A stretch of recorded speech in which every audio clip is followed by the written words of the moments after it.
तो ढेर दिन चली रिले राम ने बताए हमर देवता बड़ी महंगा पड़ी पहले रोवे फिर धोवे नया लहंगा पड़ी सुन कपड़ा पेन्ही बार साचे आई हो छोला फड़ा न होई कपड़ा पेन्ही बार साचे आई हो चौकी हुमाचे आई हो पहचे के नाचे आई हो चौकी हुमाचे आई हो पहचे के नाचे आई हो।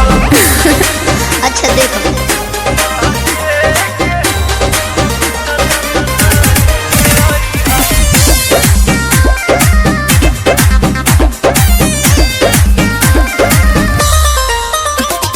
रोकी कवन हई राजा हम मन के कह दिहा बाटे ऐसे तिहने जवानी नानी लगम करो प्रियंसु आंसू धांसू पुरगराम करो चूल्ही में लवन लागी सहे